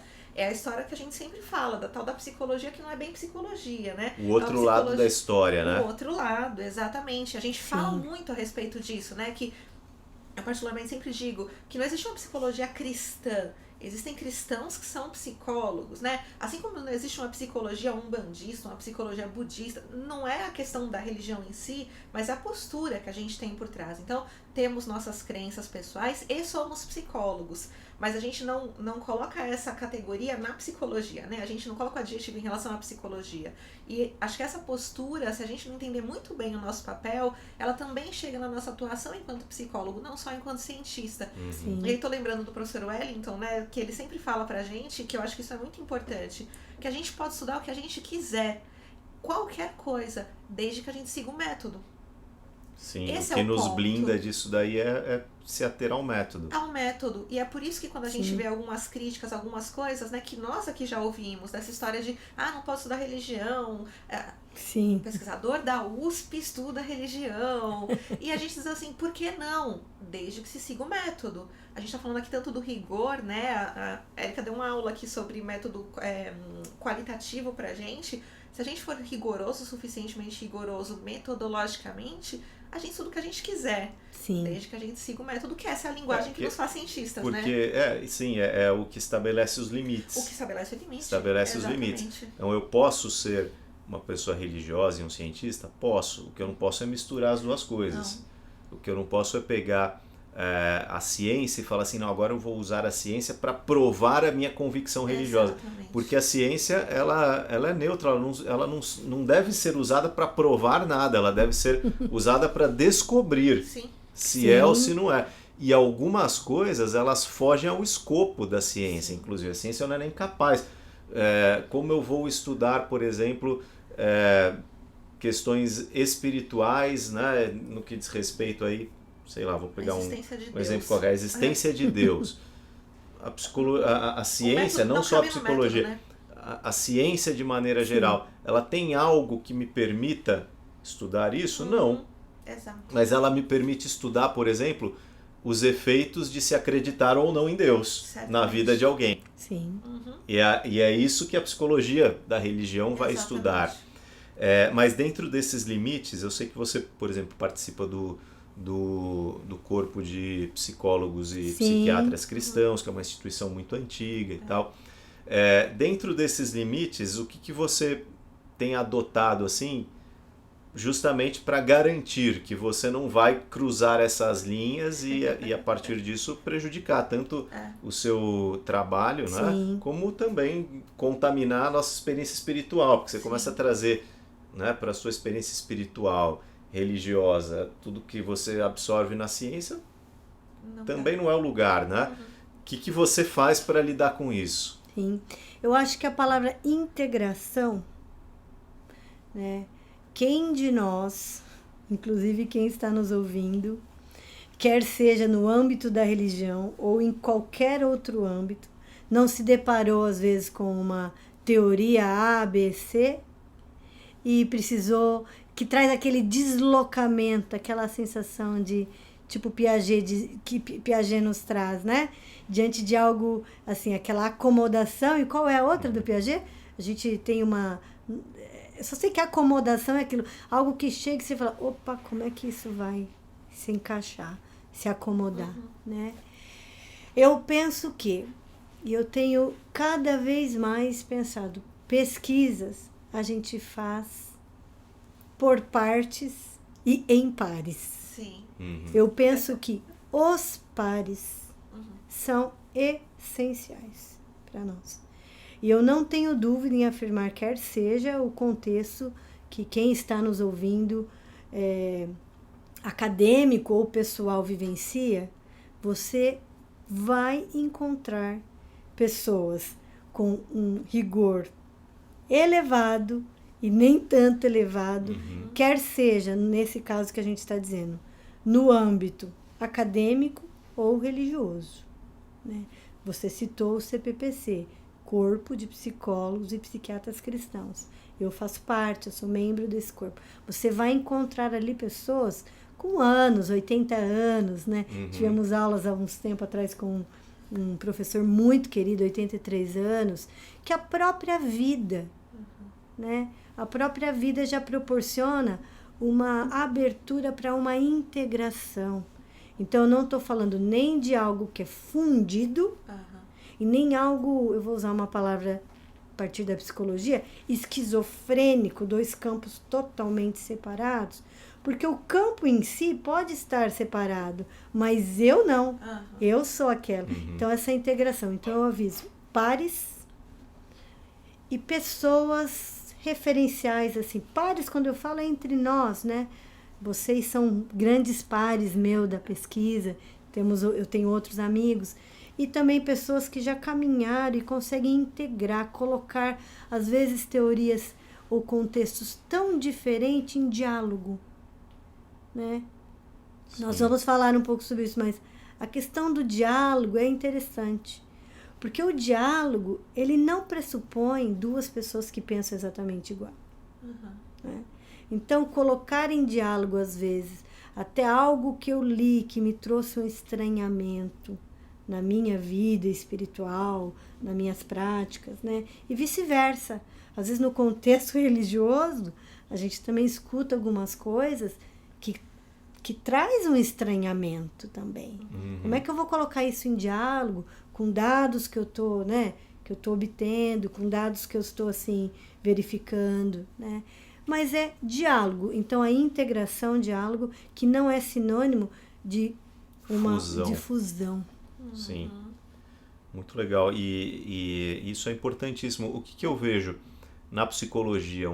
Esses dias eu coloquei lá uma caixinha de perguntas e alguém mandou assim: posso usar os textos ou aconselhamento bíblico na psicoterapia? Então, quer dizer, essa pode até a princípio parecer assim, poxa, mas isso é tão óbvio, mas nem sempre, porque existe um pouco dessa tendência assim de querer misturar as coisas, e é importante estabelecer os limites. O que é psicoterapia, quais são os métodos, quais são os recursos da psicoterapia e o que é aconselhamento religioso.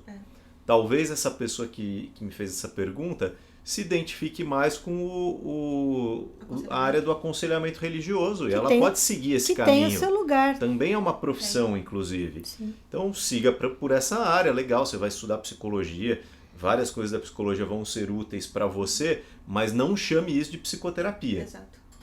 Não chame isso de psicologia, porque não é. É aconselhamento religioso. Sim. É uma área diferente da psicologia. Agora, existem dois nomes que vale muito a pena nós citarmos aqui. O primeiro é o próprio Pargament, do livro que eu estou vendo atrás de você, Espiritualidade Integrada à Psicoterapia. E eu acho que a gente tem que colocar em negrito que ele não está falando religiosidade integrada à psicoterapia, ele está falando de espiritualidade integrada em psicoterapia. E o segundo nome, que até trabalha um pouco mais as questões da religiosidade, é o Koning, o Harold Koning. Sim. Ele tem uma série de manuais que ele desenvolveu para as 5 principais religiões, né? Que ele até trabalha alguns conceitos religiosos dentro da psicoterapia. Mas vamos colocar também em negrito, não é uma apologética a uma religião A, B, C, D. É você identificar no paciente quais são aqueles recursos que ele tem, o que existe no contexto dele, que podem ser trabalhados, utilizados. Você entende? Que é algo até que vem do paciente. Sim, sempre é o que vem da pessoa, nunca que vem do terapeuta. Né? Para quem está curioso aí, vou mostrar para vocês. Os livros são esses, né? Esses são só 2. Esses autores têm muitas outras publicações. Esse aqui é o do professor Pargament, que é a espiritualidade integrada à psicoterapia. Então ele ensina aqui como fazer isso de forma ética, de forma adequada, sem misturar as coisas. E esse daqui é um do Koenig, Medicina, Religião e Saúde. São, acho que, dois dos grandes Clássicos, nomes hoje em sim. dia, né? E dois livros clássicos. E coisas deles disponíveis, né, Alberto? Online. Tem artigos científicos. Tem muita coisa. Quem, Se colocar os nomes ali, você vai achar muita quem não coisa. tiver acesso ao livro consegue ler coisas deles, né? E a proposta da logoterapia de Frankl, de certa forma, era essa, desde o começo. Por isso que eu acho ele um cara muito à frente do tempo dele. Porque esses são autores que vêm aí de 30, 20 anos para cá. Quando isso, acho que voltou a ser uma preocupação no meio da psicologia e começou a se trabalhar. Só que o Frankl vai falar disso desde os anos 20, desde os seus primeiros textos. Um dos primeiros textos do Frankl, se eu não me engano, o primeiro era sobre a problemática espiritual na psicoterapia. Sim. Quer dizer, é de uma assim, genialidade, e isso não significa que a logoterapia seja religiosa. Já falei isso várias vezes aqui, esse é um erro assim, daqueles que as pessoas cometem com frequência e que não deve ser cometido. Ela é uma corrente antropológica e psicológica, mas que faz o quê? Que abre espaço para ouvir o discurso espiritual e religioso das pessoas e que se propõe a trabalhar esses recursos quando isso for conveniente. Exato. E a Érica trouxe aqui uma raridade. Mostra pra gente aqui, Érica, por favor. Acho que pode mostrar para aquela câmera ali. Quem é capaz de identificar isso daí? Acho que pela capa, né? Quando ela me mostrou, eu consegui pela capa só, assim, não pelo que está escrito, né? Mostra um pouquinho internamente, Érica.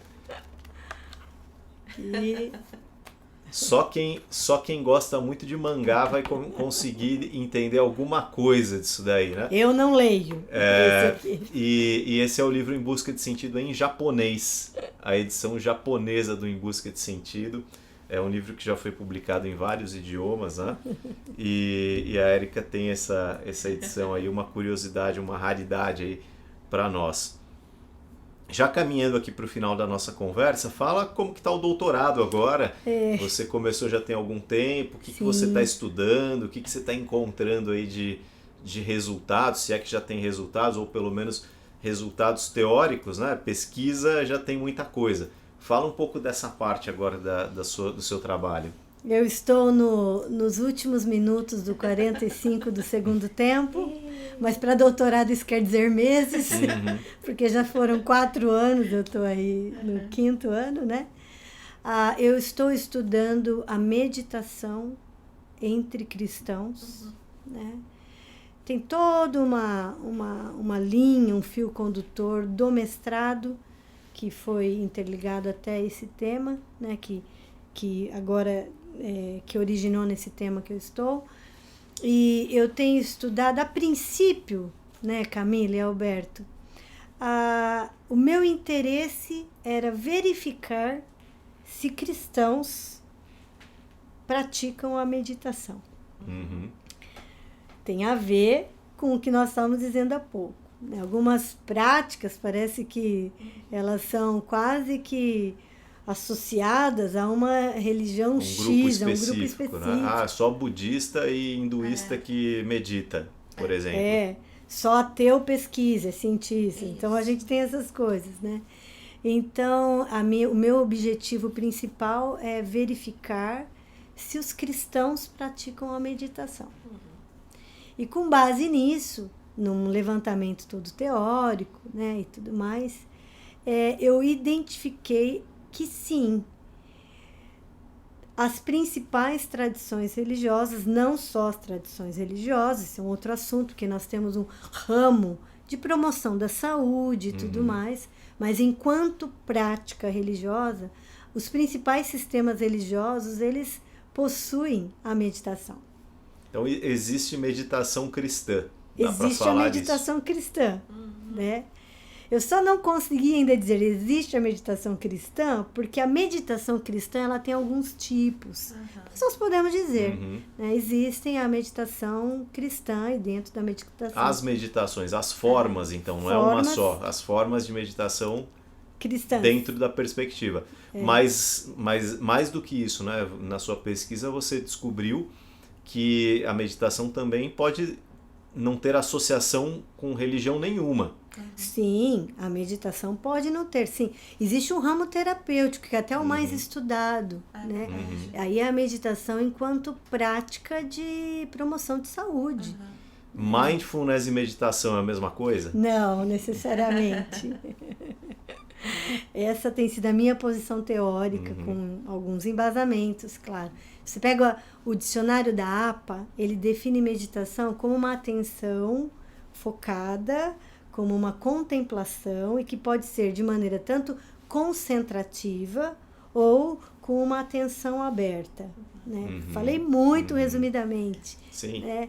Mas, enfim, por que eu estou dizendo isso? Porque todo mindfulness é meditação. Tá. Porque o mindfulness é um tipo de meditação que eles chamam de uma atenção aberta. Mas toda meditação não necessariamente será um mindfulness. Tá, legal. Se a gente fosse colocar o guarda-chuva aí, meditação é o mais amplo, é o maior, e lá dentro o mindfulness entra como uma das técnicas. Eu digo isso, pergunto isso porque tem se falado muito de mindfulness, né, na psicologia nos dias de hoje. Porque muitas pesquisas surgiram através de meditações do tipo mindfulness. Em segundo lugar, yoga. Né? Uma outra concepção é a gente pensar que meditação é yoga. Yoga é um tipo de meditação. Mas não quer dizer que toda meditação é yoga. E nem que toda prática de yoga seja uma meditação também. Também, né? Porque nessa ocidentalização não é a minha área, meu foco de estudo, mas o pouco que eu sei é que toda essa ocidentalização, de certo, uma parte não veio com esse cunho religioso. Porque o yoga, ele tem enquanto meditação, ele tem um cunho originalmente religioso. Tem. E hoje em dia se fala muito como uma atividade física. Sim, e muito, aliás, com grandes benefícios, né, para a saúde. Então, esse seria um ramo terapêutico da meditação, né? Então, na minha pesquisa atual, para mim, a primeira surpresa é que na minha amostra, foi uma amostra relativamente grande, e ao contrário do que eu imaginava, muitos cristãos praticam meditação. E eles sabem que aquilo chama meditação ou eles... Não necessariamente. Mesmo sem saber, né? Porque existe essa confusão em termos de conceitos. Sim. Se você pega pela definição da APA, por exemplo, ou pela definição operacional que eu tenho utilizado de um professor aqui da Unifesp, professor Cardoso, ele é um dos únicos no mundo que tem uma definição operacional da meditação. Isso é um outro ramo nosso com a pesquisa. Porque quando você vai pesquisar, você tem que ter uma definição operacional, né? E ele fala que uma prática é considerada meditação quando ela pode ser autoinduzida, algo que ela possa fazer, quando você tem um foco, quando você tem uma técnica, quando você tem uma ancoragem. Os critérios ali. Então, se você chega para alguns cristãos, determinadas práticas que eles fazem elas são consideradas práticas meditativas. Ainda que às vezes a pessoa não reconheça. Na grande maioria não reconhece. Agora, historicamente, eu sei que esse é um tema que você estuda bastante, entre os cristãos do início do cristianismo, na Idade Média, muitos que são tidos aí como santos, né, pela Igreja Católica, a prática da meditação era muito intensa, não é? Sim, os pais do deserto, né, século III, século IV, esse é um tema de grande interesse meu, né? Os pais do deserto, eles tinham, sim, a prática da repetição, às vezes, de uma... eu acho que vale a pena a gente pontuar algo para essa população especial, para esse grupo em específico, cristãos, aqui nesse período entra cristãos católicos também, não só protestantes. A prática da meditação, ela é muito vinculada à prática de oração. Né? Alguns tipos específicos de orações. Né? Então, os pais do deserto, eles tinham, por exemplo, práticas com frase e oração, com repetição de frase, oração, né? Às vezes repetição de uma palavra, né? Que a gente encontra pontos de convergência com outros tipos de meditação de outras tradições religiosas, né? Dos mantras. Né? É que nesse contexto cristão, você falar mantra, às vezes, né? Gera até um bloqueio, mas a repetição não deixa de ser um mantra. Mas antes da pesquisa oficial, eu resolvi fazer uma pergunta para um grupo, assim. Isso não era da pesquisa.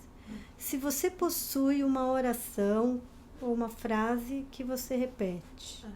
Para minha surpresa, eles repetem. Durante durante o teu dia, por exemplo... não só num momento específico, como algo que o acompanha. Por exemplo, me ajuda, Senhor. Por exemplo, obrigado, Deus. Né? E interessante, e as pessoas, algo que vem assim em comum, é que as pessoas falam, às vezes eu estou dirigindo e me vem isso, e eu repito. Né? Então, algo que não é necessariamente ensinado, estimulado, mas algo tem sido uma descoberta interessante. Muito legal. Dessa prática. Deixa eu te perguntar uma coisa. Então, Sim. A gente está falando aqui de cansaço, de esgotamento, né? Desses nomes todos que estão tão comuns. E acho que a gente fica pensando aqui, né, Érica, assim, tô me sentindo cansada. A gente ouve muito isso das pessoas, dos pacientes como um todo.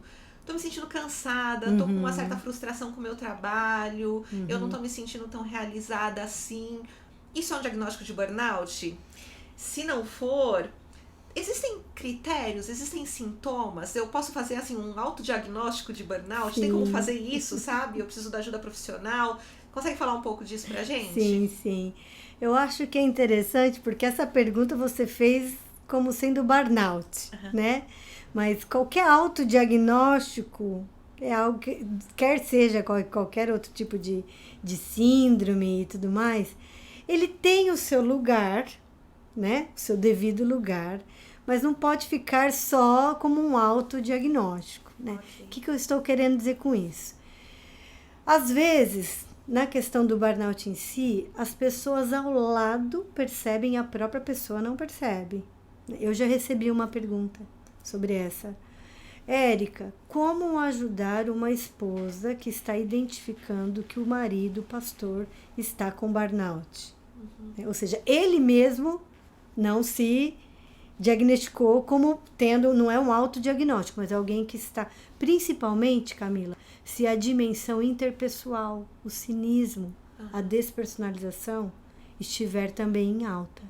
Agora, é fato que, se a dimensão exaustão emocional está em alta, o próprio sujeito, enquanto sujeito, ele pode se perceber exausto, cansado, que pode, como nós vimos, ter uma relação com a síndrome.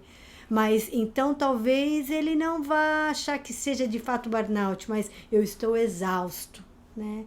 E eu acho que é isso, não sei se eu respondi bem, mas... A gente estava falando agora há pouco, o Alberto estava dando um exemplo pra gente, né?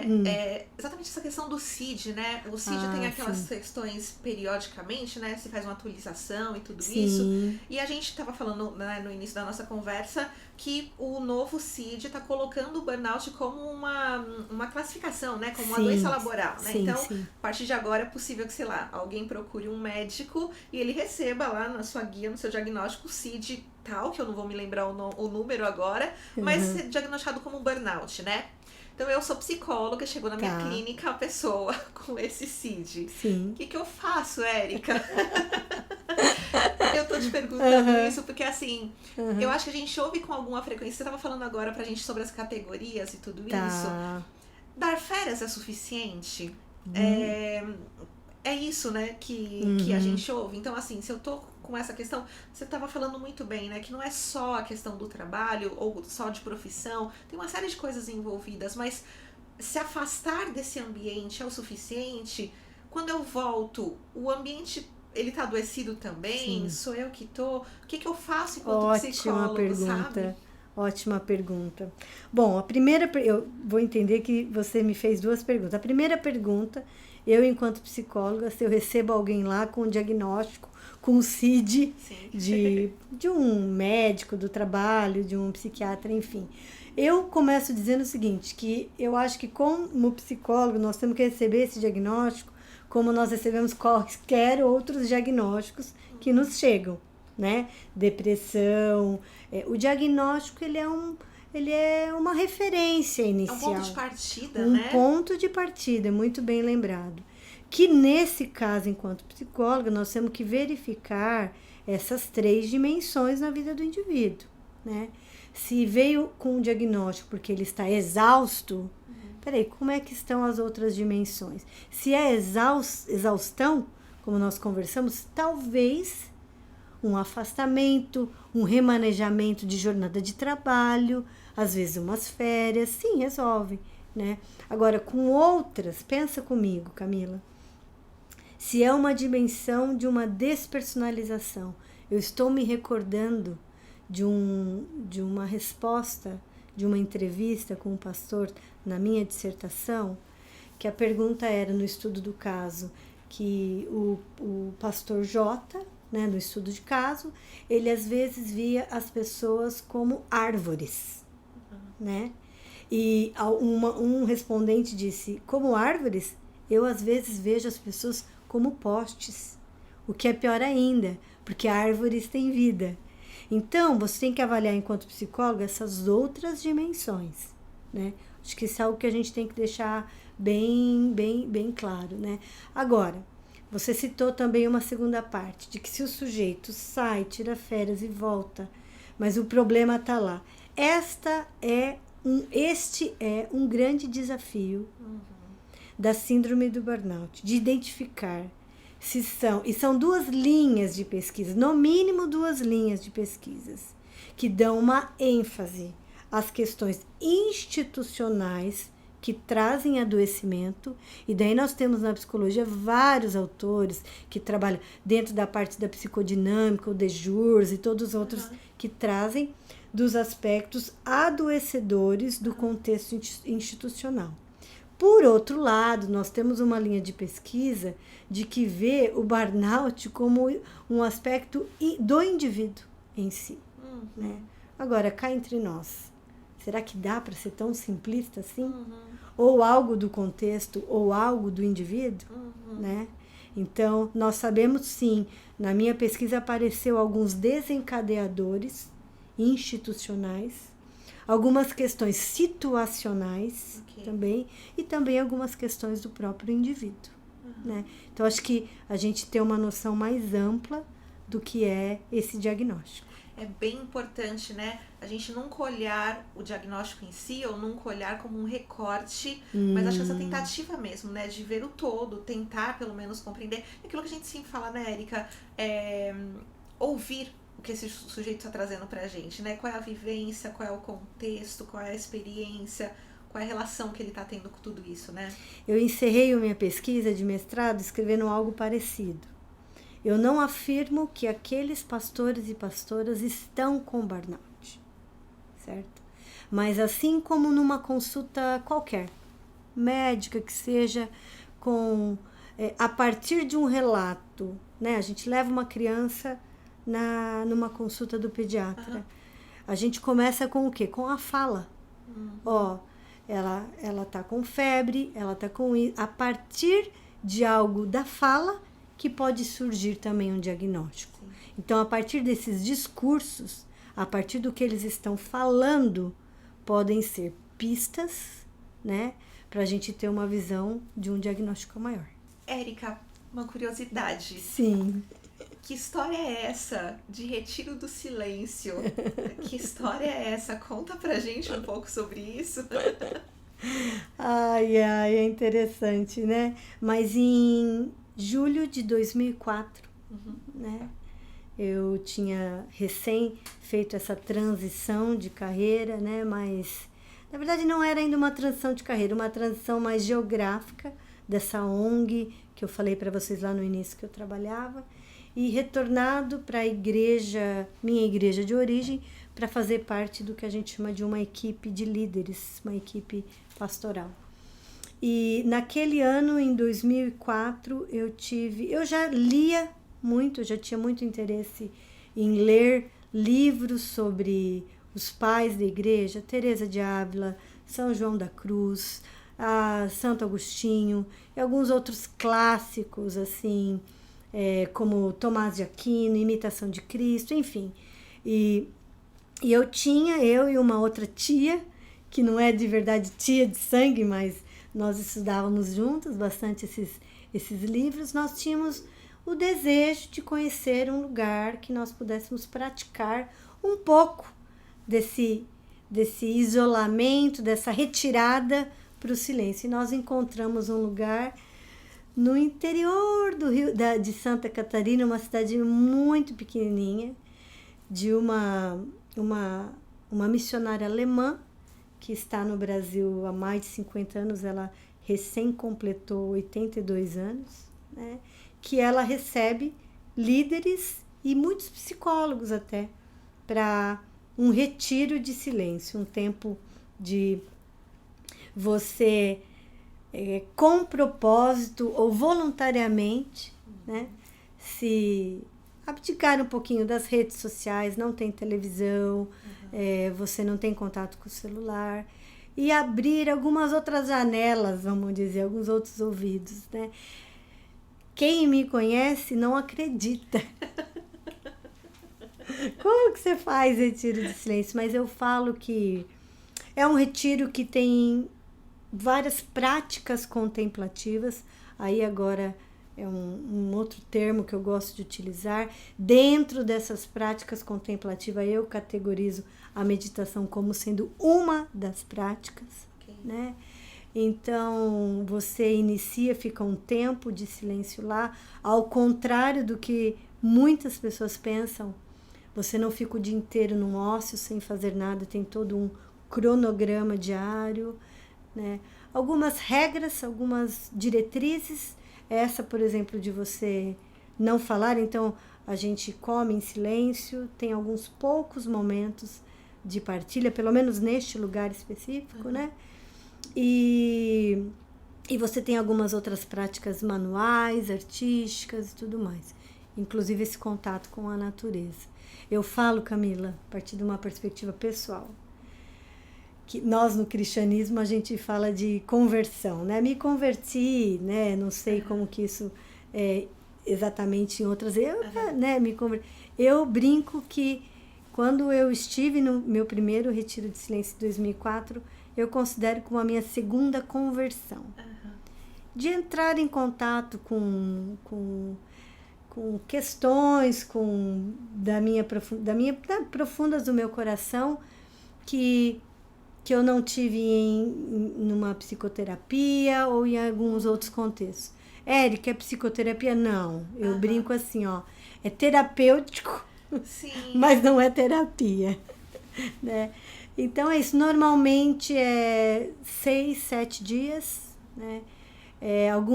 Uma regra muito interessante é que você obrigatoriamente tem que dormir após o almoço, né? Então é mais um lugar onde tem esse cuidado, vamos dizer, mais integral. Então o corpo não é algo só cognitivo, né? O corpo, os sentidos, e é isso. Nós conversamos aqui com a Érica. A Érica está contando aqui um pouco da vida, da trajetória dela. E antes da gente encerrar, não sei se a Camila tem mais algum comentário, quer colocar mais alguma coisa. Não, só quero dizer que é um prazer te ter aqui com a gente, bom demais conversar sobre tudo isso. A gente ficaria horas aqui falando de várias outras coisas, sim, mas que bom que você está aqui, obrigada. E suas últimas palavras aí para o pessoal que está acompanhando a gente também, Érica. Eu diria, pela tonalidade da nossa conversa, né? É uma alegria estar com vocês. Hoje é o reencontro presencial pós-pandemia, 2 anos e... Sim. Então nós teríamos mesmo muitos assuntos, né? Mas eu diria que a nossa vida, ela tem uma interligação com as áreas da nossa vida, aquilo que a gente faz, aquilo que a gente é, o que a gente pesquisa, o que a gente estuda, né? E a gente tem também uma interligação entre pessoas, que no final das contas é isso que faz diferença, né? É isso que faz diferença. Então, quer seja você da área da psicologia ou de qualquer outra área, né, de ajuda, de envolvimento com pessoas, né? A tua vida, ela vai poder estar por inteira, eu acho que ajudando as pessoas, né? Você esteja por inteiro e também com pessoas, com pares.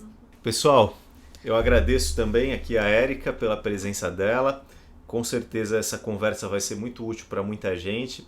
E se você acompanhou aqui esse podcast, mais esse diálogo, essa conversa aqui sobre psicologia e gostou, compartilha isso com alguém, deixa o seu like aqui no vídeo, assim você ajuda a gente no impulsionamento aqui desse conteúdo que a gente produziu. Faça a sua inscrição aqui no canal também, porque aí você vai assistir não só o podcast inteiro, mas vai também acompanhar depois os cortes que a gente vai deixar ali, partes específicas para que você assista, relembre e compartilhe. E mais do que isso, né, que você, ao assistir e ao estar aqui com a gente, que isso tenha sido útil, que isso tenha acrescentado algo na sua formação e na sua carreira. Psicologia aqui é o nosso negócio, é aquilo que a gente gosta, é aquilo que a gente estuda, e sempre que a gente pode conversar sobre isso com outras pessoas que têm algo a dizer, a gente cresce. Espero que você tenha crescido participando aqui com a gente.